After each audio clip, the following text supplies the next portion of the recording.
Steel. Well, BattleNet balance is tied to real money. I mean, whenever you look at your BNet balance, it's not in weird mystery box, it's in your currency. And that actually adds loads of legal stipulations. And according to Blizzard, it makes buying housing items a, quote, inefficient, inconvenient, and often tedious process. And on that, they're not exactly lying. Sure, I'll give them that, because right now, buying items with BattleNet balance uses the same process as buying something with real money, where you've got to go through the whole store checkout for every individual chair or lamp that you want, which is a pain in the ass for us. But exactly lying. But also change things for Blizzard because right as now, well. You see, selling individual items for tiny prices just would not work. And it wouldn't work because of payment processing fees. Often those do have a percentage of like transaction element, but they also will have a minimum fixed price. So basically they would rather have the bit that involves payment processing be one purchase instead of lots of little ones. And the upshot of that is that they would have to treat the housing items like the current store, where it would be more about big expensive bundles. And yes, that would suck for housing. So, they say that with Hearthsteel, decorating your house is going to be an easier thing, you know, like the trading post or vendors in-game, and it would genuinely be a better user experience. And I guess I do agree that, yeah, sure, clicking the buttons would be easier. There'd be less paper cuts. Now, obviously, there being less paper cuts is probably good for using that system, but it also is good for Blizzard earning more money, and also it's something that a lot of people just, like, basically do not want in any way.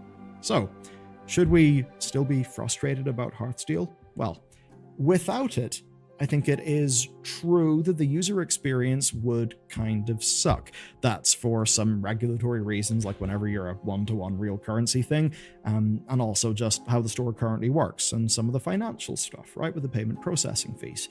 Now, some of that is just Blizzard's problem, and I've certainly got less sympathy for them than, say, someone in a local shop who would rather you pay cash because they don't want to be eaten alive by payment processing fees.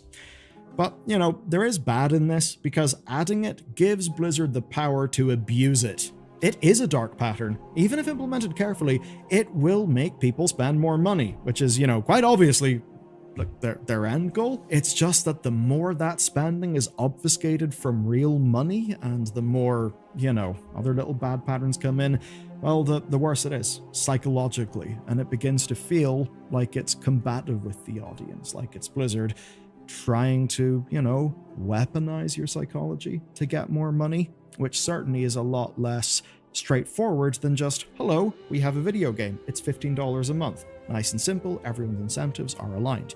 Whereas in a situation like this, perhaps our incentives are not aligned. Perhaps Blizzard now has a lever that they can pull harder and harder and harder as time goes on.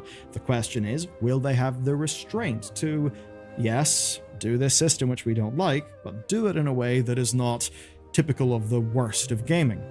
The question may also be, even if Blizzard did have the restraint, would the incentives under which they exist mean that the restraint wouldn't matter, because they'll be forced into doing things? There's another question with this, though, which is basically, is this a bit of a rug pull? On that front, I have to say no, this is not a rug pull. They did say that housing would have a paid store element. This is something that we have pretty much always known about. But while I think a lot of us accepted or knew that there would be a store, that it has started off looking like a literal free-to-play microtransaction trap is not exactly a public relations win.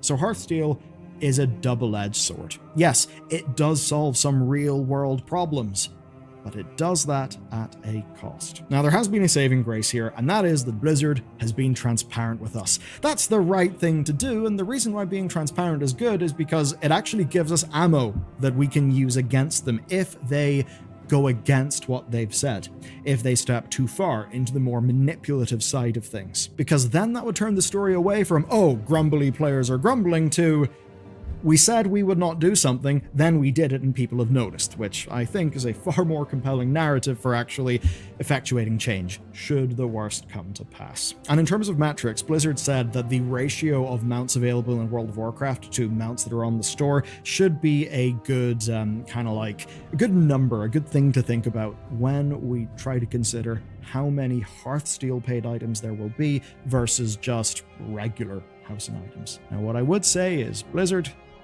I understand what you're trying to do there, and I get the good bit of it, but I'm also not stupid, and I am onto you, because it's a false equivalence.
If you take a look at the store amounts, I think you do see that quite often those store amounts are cut above the average quality of mount that you would get in the game. And that means that in their blog post, Blizzard have committed to roughly a ratio